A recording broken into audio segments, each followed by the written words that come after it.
Good morning friends. સ્પર્ધાત્મક પરીક્ષાઓ માટેના કરંટ અફેર્સ જોઈ લઈએ.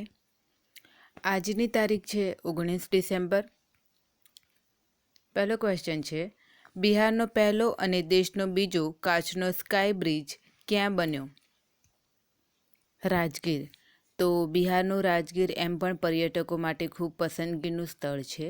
અહીં ભારતના ઉપરાંત વિદેશથી પણ લોકો ભગવાન બુદ્ધના એક રીતે વારસો જોવા માટે, ભારતનો ઇતિહાસ જોવા માટે આવે છે. જેમાં રાજગીરનો જે આ કાચનો બ્રિજ બન્યો છે એ એક પ્રકારે નેચર એડવેન્ચરને પણ પ્રોત્સાહન આપતો એક મહત્ત્વનો ભાગ બની રહેશે. પૂર્વોત્તર ભારતનો આ પહેલો ગ્લાસનો બ્રિજ છે, જે ખાસ કરીને પર્યટકોને આકર્ષવા માટે એ ધ્યાનમાં રાખીને જ બનાવવામાં આવ્યો છે. આ પુલ એ ચીનના હોંગઝોઉ પ્રાંતમાં 120 મીટર ઊંચા કાચના પુલ જે રીતે બનાવાયો છે કે ને એના વિડીયોઝ ઘણીવાર જોવા મળે છે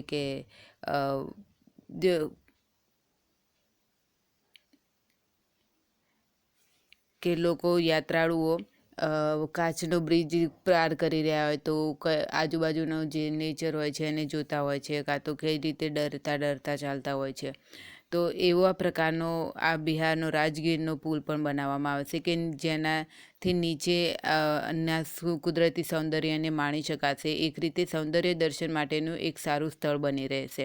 આ ઉપરાંત ત્યાં નેચર સફારી, પછી પતંગિયાનો પાર્ક, આયુર્વેદિક પાર્ક, વિવિધ દેશ વિદેશના છોડવાઓ વગેરે રાખવામાં આવશે, જેથી તેનો એક પર્યટન સ્થળ તરીકે વિકાસ કરી શકાય. આ ઉપરાંત ત્યાં એક રોપવેની પણ સુવિધા શરૂ કરવામાં આવશે. ટૂંકમાં ના આપણે જેમ સરદાર પટેલવાળો કેવડિયાનો છે એ રીતે એમાં ત્યાં પણ એનો વિકાસ કરવામાં આવશે કે જેથી પર્યટકોને વધુ આકર્ષી શકાય એન્ડ પર્યટન ઉદ્યોગને એક રીતે પુશ મળે. ઠીક છે, આગળનો ક્વેશ્ચન જોઈએ. યુએનઈપીનો young champions of earth award 2020 કયા ભારતીયને આપવામાં આવ્યો? વિદ્યુત મોહન. તો યુએનઈપીનો young champions of the earth award 2020 Vidyut Mohan, કે જેઓ 29 વર્ષના એક એન્જિનિયર છે, તેમને આપવામાં આવ્યો છે. વિદ્યુત મોહનની કંપની ટેકાચાર એ ખેડૂતોના પાકના જે ભૂસું હોય છે કે પરાળી હોય છે કે નારિયેળના છોડિયા હોય છે એમાંથી ચારકોલ બનાવે છે, અને એ રીતે ખેડૂતોના જે કચરાને સળગાવી દેવામાં આવતો હતો એનાથી તે રોકે છે. વિદ્યુત મોહને 4500 જેટલા ખેડૂતો સાથે મળીને આ કામ કર્યું છે. તેમણે અત્યાર સુધીમાં એમની કંપની શરૂ થઈ હતી 2018માં, અત્યાર સુધીમાં તેમણે 30,000 ટન જેટલા કચરાને આ રીતે નિકાલ કર્યો છે. સંયુક્ત રાષ્ટ્ર દ્વારા તેમનું સન્માન કરતાં કહેવામાં આવ્યું હતું કે યુવા મસ્તિષ્ક જે જળવાયુ પરિવર્તનને રોકવા માટે જે પ્રકારના પ્રેરણાદાયી નવાચાર વિચારો સાથે આગળ આવી રહ્યા છે, તેના સકારાત્મક પરિણામો જોવા મળશે. પર્યાવરણના પડકારો માટે યુવા મસ્તિષ્ક જે યુઝ કરવામાં આવે છે, જે નવી આઈડિયાઝ યુઝ કરવામાં આવે છે, એને માટે આ પુરસ્કાર આપવામાં આવે છે. એન્ડ ભારત માટે ગર્વની વાત છે કે એક ભારતીયને આ એવોર્ડ મળ્યો છે. યાદ રાખશો, વિદ્યુત મોહન. ફોર્બ્સ દ્વારા બહાર પડાયેલ 2020માં સૌથી વધુ કમાણી કરનાર સેલિબ્રિટી કોણ બન્યા? Kylie Zener. તો કાયલી જેનર એ અમેરિકાના રિયાલિટી ટીવી સુપરસ્ટાર છે, રિયાલિટી શોવાળા. એમણે 2020માં જ્યારે આખું મોસ્ટલી દુનિયા લોકડાઉનમાં હતી અને મંદીમાં જઈ રહી હતી, ત્યારે તેમણે $540 મિલિયન કમાણી કરી છે. મતલબ એટલી છે કે 1થી 10 નંબરમાં જેટલા છે એમાં આ ફર્સ્ટ નંબરના છે, એન્ડ બાકીના જે 9 છે એની કુલ મળીને જેટલી થાય છે એના કરતાં પણ એમની વધારે છે. એન્ડ બીજી ખાસ વાત એ છે કે આ યાદીમાં સૌથી ટોપ કરનાર એક મહિલા છે. કાયલી જેનર્સ 2019માં પણ સૌથી નાની ઉંમરના અરબપતિનો ખિતાબ તેમણે જીત્યો હતો. એન્ડ આ વર્ષે તેમણે સૌથી વધુ કમાણી કરનાર સેલિબ્રિટી બન્યા છે. તેઓ કાયલી કોસ્મેટિક્સના પણ માલિક છે. આગળનો ક્વેશ્ચન જોઈએ. નક્સલવાદ સામે અવાજ ઉઠાવવા માટે freedom of the city of London પુરસ્કારથી કોને સન્માનિત કરાયા? Michael Holding and Ebony Rainford Brett.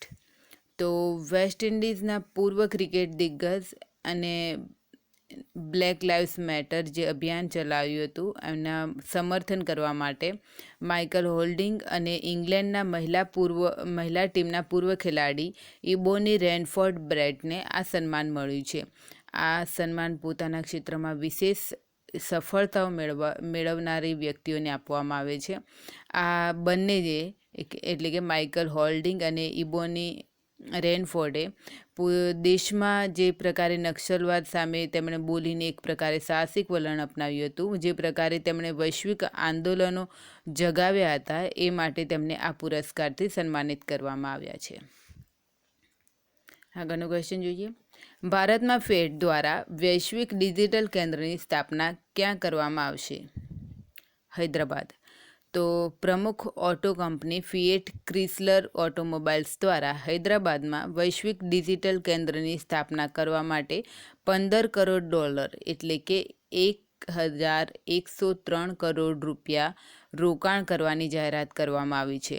આ કેન્દ્ર દુનિયાભરમાં ઓટોમેટિવ પરિચાલન માટે નવી પ્રૌદ્યોગિકીના વિકાસમાં મદદ કરશે. આ કેન્દ્ર ઉત્તરી અમેરિકા બાદ ફિએટ ક્રિસલર ઓટોમોબાઇલ્સનું સૌથી મોટું ડિજિટલ કેન્દ્ર હશે, જેનાથી આવતા વર્ષના અંત સુધીમાં લગભગ 1,000 લોકોને રોજગાર મળી રહેશે. તો ભારત માટે ખૂબ અગત્યનું બની રહેશે. એક તો નિવેશ પણ વધારે કરશે અને રોજગાર પણ વધારે ઉપલબ્ધ કરાવવાનો છે. એશિયાઈ ઓલિમ્પિક પરિષદના 2030ના એશિયાઈ ખેલ ક્યાં આયોજિત કરવામાં આવશે? કતર. તો કતરની રાજધાની દોહા ખાતે 2030માં થનારા એશિયાઈ ખેલોની યજમાની કરવામાં આવશે, જ્યારે તેના પછીના જે 2034ના એશિયાઈ ખેલ છે એ રિયાદમાં આયોજિત કરવામાં આવશે.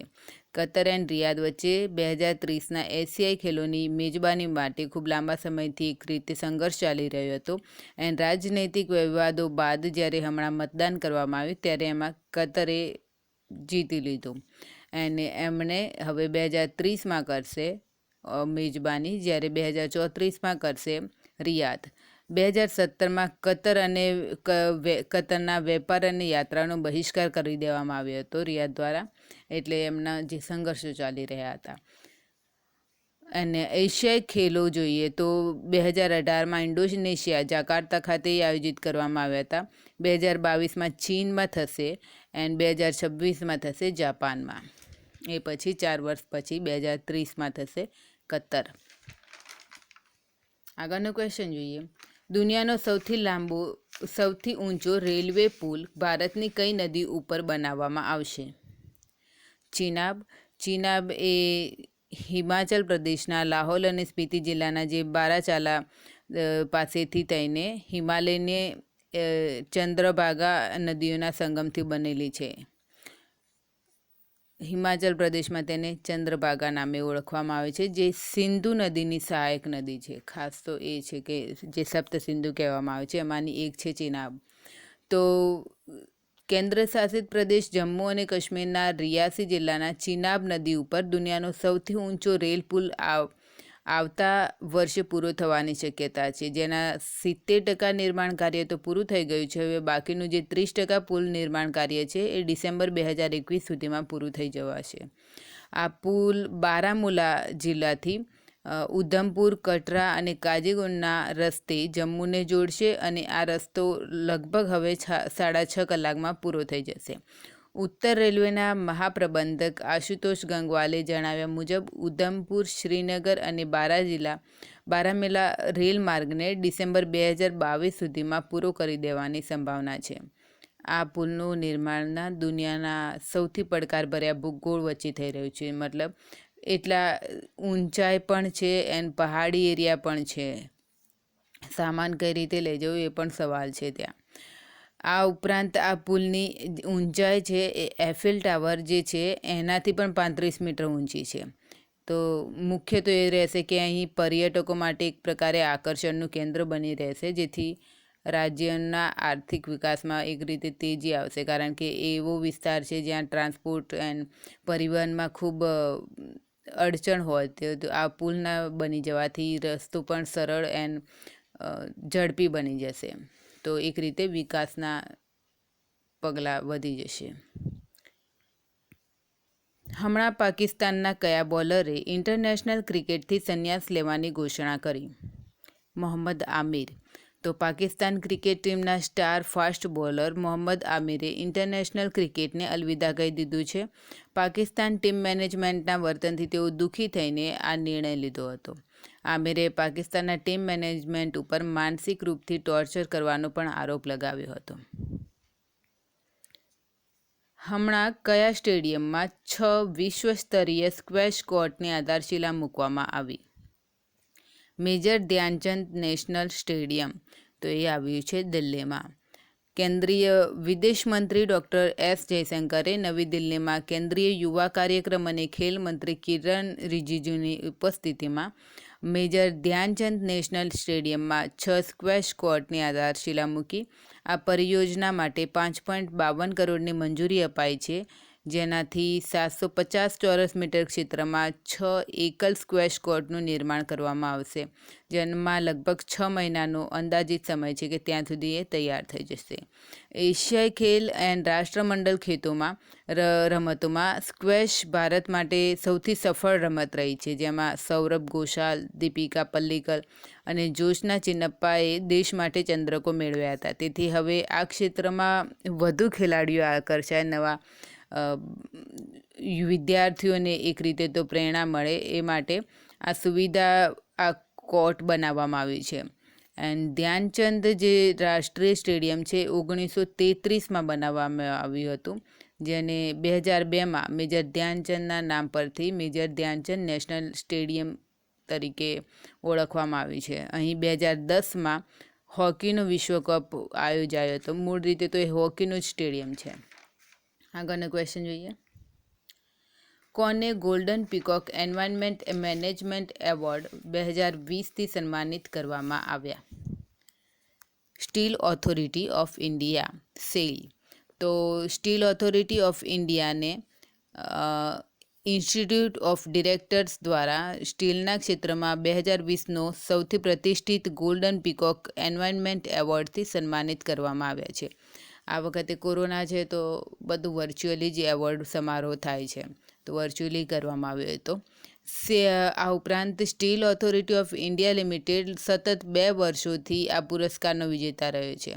આમાં શું છે કે એક રીતે ટેકાઉ એન્ડ ઉપરથી પર્યાવરણને અનુકૂળ હોય તેવા સ્ટીલનું આ કંપની દ્વારા નિર્માણ કરી રહી છે, જેમાં પર્યાવરણનું સંરક્ષણ, પ્રદૂષણ નિયંત્રણ, અપશિષ્ટ જળનું પુનઃચક્રણ, હરિયાળીમાં વૃદ્ધિ લાવવી, કચરાનું યોગ્ય વ્યવસ્થાપન કરવું, વનીકરણ કરવું, આ બધી પ્રક્રિયાઓને પણ વધુ એટલી જ રીતે સક્રિય કરવામાં આવી રહી છે. તો એના માટે આ એવોર્ડ આપવામાં આવે છે. ભારત અને કયા દેશને જોડતા ચિલ્હાટી હલ્દીબાડી રેલ લાઇનનું ઉદ્ઘાટન કરવામાં આવ્યું? બાંગ્લાદેશ. તો ભારત અને બાંગ્લાદેશ વચ્ચે 17 ડિસેમ્બરે દ્વિપક્ષીય શિખર વાર્તા યોજવામાં આવી હતી, જેમાં વર્ચ્યુઅલી રીતે બંને દેશના પ્રધાનમંત્રી એટલે કે નરેન્દ્ર મોદી એન્ડ શેખ હસીનાએ ભાગ લીધો હતો. જેમાં ભારત અને બાંગ્લાદેશ વચ્ચેના જે લગભગ 55 વર્ષ પછી એક આ ચિલ્હાટી હલ્દીબાડી રેલ લાઇનને ફરીથી શરૂ કરવામાં આવી હતી. એન્ડ બંને પ્રધાનમંત્રીઓએ સંયુક્ત રીતે વર્ચ્યુઅલી આનું ઉદ્ઘાટન કર્યું હતું. તો જ્યારે 1965માં ભારત એન્ડ પાકિસ્તાનનું યુદ્ધ થયું હતું, ત્યારે આ રેલમાર્ગને બંધ કરી દેવામાં આવ્યો હતો.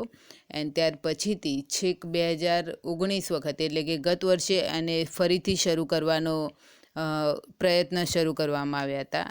એના પરિણામે હમણાં એને ફરીથી શરૂ કરી દેવામાં આવ્યું છે. તો આજના માટે આટલો જ. Thank you.